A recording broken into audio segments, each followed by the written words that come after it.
بسم اللہ الرحمن الرحیم۔ پاک پروردگار کے بابرکت نام سے شروع کرتا ہوں جو دلوں کے راز خوب جانتا ہے۔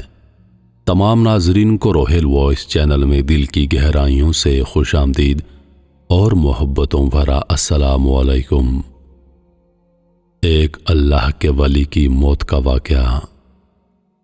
ایک دفعہ کا واقعہ بغداد شہر کی جامع مسجد میں حضرت سری سکتی رحمۃ اللہ علیہ کا وعظ ہو رہا تھا۔ ایک خوشحال خوش پوشاک نوجوان اپنے دوستوں کے ساتھ آیا اور وعظ سننے لگا۔ دوران وعظ حضرت سکتی رحمۃ اللہ علیہ نے فرمایا، حیرت ہے کمزور کیسے کبھی کی نافرمانی کرتا ہے۔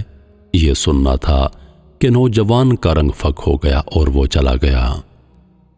دوسرے دن جب سری سکتی رحمۃ اللہ علیہ اسی مقام پر تشریف فرما ہوئے، نوجوان پھر آیا، سلام کیا، 2 رکعت نماز پڑھی اور عرض کیا، کل میں نے آپ سے یہ جملہ سنا تھا کہ حیرت ہے کہ کمزور کیسے کبھی کی نافرمانی کرتا ہے، ذرا اس کا مطلب مجھے بتائیے۔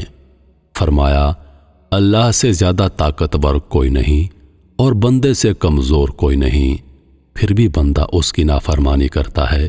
یہ سن کر وہ نوجوان چلا گیا۔ دوسرے دن پھر حاضر ہوا۔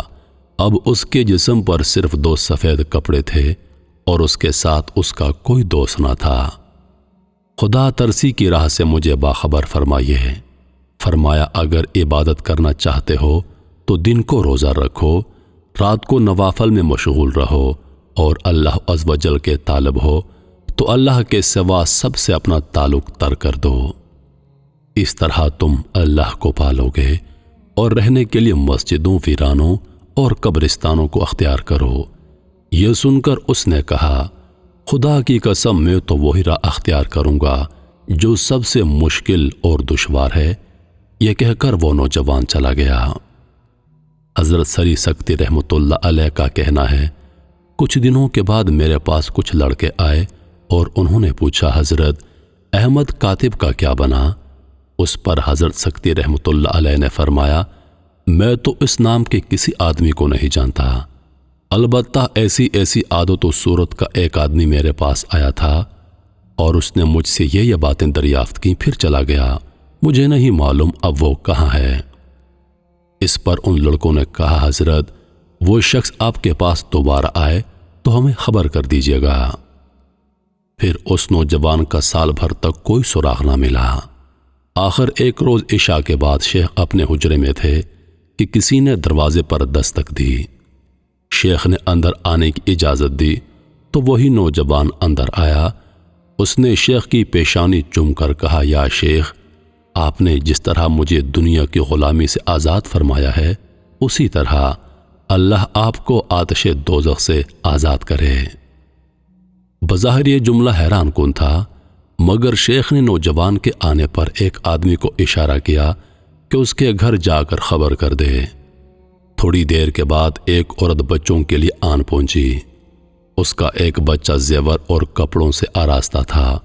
عورت نے بچہ شوہر کی گود میں ڈال کر کہا، آپ نے تو اپنے جیتے جی مجھے بیوہ بنا دیا اور اپنے بچوں کو داغ یتیمی دے دیا۔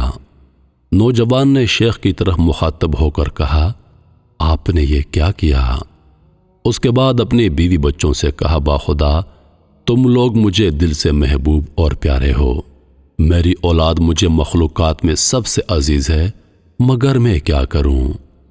شیخ نے ہی مجھ سے کہا تھا کہ اللہ تعالیٰ کو راضی کرنا چاہتے ہو تو اللہ کے سوا تمام لوگوں سے قطع تعلق کرو۔ پھر بچے کے زیور اتار دیے اور بیوی سے کہا، یہ زیور غریبوں اور مسکینوں میں تقسیم کر دو اور میرے کمبل کا ایک ٹکڑا اس کو پہنا دو۔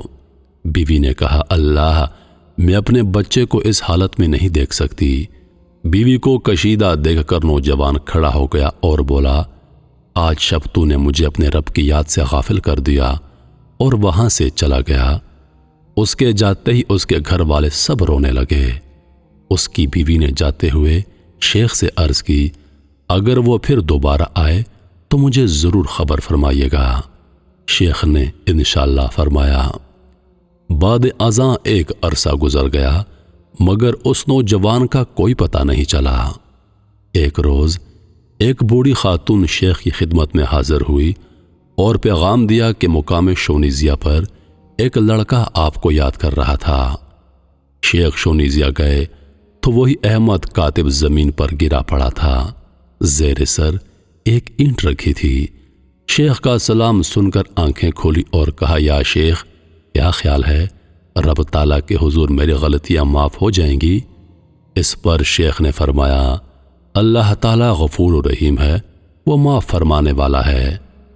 احمد نے حضرت کے جواب میں کہا، مجھ سے حقوق العباد کی حق تلفی ہوئی ہے، میں سمجھتا ہوں یہ ایک طرح کا گناہ ہے۔ یہ سن کر حضرت سکتی رحمۃ اللہ علیہ نے فرمایا، حدیث پاک میں آیا ہے، جس نے توبہ کر لی بروز حشر اسے اور اس کے حقداروں کو بلایا جائے گا اور انہیں یہ حکم دیا جائے گا، تم اسے معاف کر دو اور اس کی جانب سے اللہ تعالیٰ اجر عطا کرے گا۔ آخر نوجوان احمد کاتب نے کہا، میرے پاس گھٹلیوں کی فروخت کے چند درہم ہیں، میں مر جاؤں تو اسی سے کفن اور ضرورت کی چیزیں خریدیے گا، میرے اہل خانہ کو مت بتائیے گا، ورنہ وہ حرام کمائی کے کفن سے میرا کفن تبدیل کر دیں گے۔ شیخ سری فرماتے ہیں، میں تھوڑی دیر اس کے پاس بیٹھا رہا، اس کی آنکھیں کھلی رہیں، اس کے بعد اس نے پڑھا، عمل کرنے والوں کو ایسے ہی اجر کے لیے عمل کرنا چاہیے، اور وہ انتقال کر گیا۔ میں نے کفن خریدنے کے لیے بازار کا رخ کیا، واپس ہونے لگا تو میں نے دیکھا لوگ بے تحاشا اسی جانب چلے آ رہے ہیں۔ میں نے وجہ پوچھی تو لوگوں نے بتایا، ایک اللہ کے ولی کا انتقال ہو گیا ہے، ہم اس کی نماز جنازہ کے لیے دوڑے جا رہے ہیں۔ اس طرح ہم لوگوں نے نماز جنازہ پڑھ کر اس کو دفن کر دیا۔ کچھ دنوں کے بعد اس کے اہل خانہ اس کی خبر گیری کرنے آئے تو میں نے انہیں بتا دیا کہ احمد کا انتقال ہو چکا ہے۔ بیوی نے جب یہ سنا تو رونے پیٹنے لگی، اس کی قبر کا دریافت کیا۔ عورت نے 2 گواہوں کی موجودگی میں سب باندیوں کو آزاد کر دیا، ساری زمینیں جائیدادیں اللہ کے نام پر وقف کر دیں، مال و دولت خیرات کر دی، اور عمر بھر کے لیے شوہر کی قبر کے پاس بیٹھ گئی۔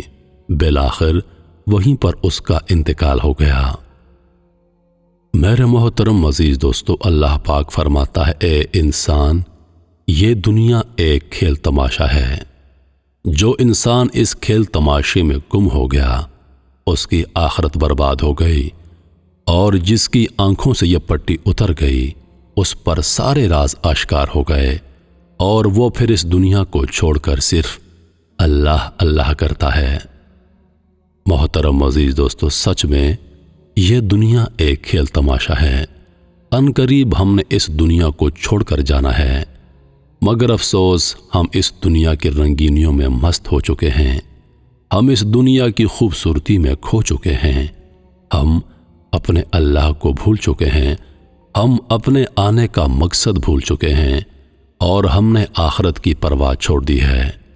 لہٰذا محترم عزیز دوستو، ہمیں چاہیے کہ ہم اپنی آنکھوں سے دنیا کے پردے اتار دیں، ہم صرف اللہ کی طرف رجوع کریں، کیونکہ ان قریب ہم نے اللہ کے پاس جانا ہے۔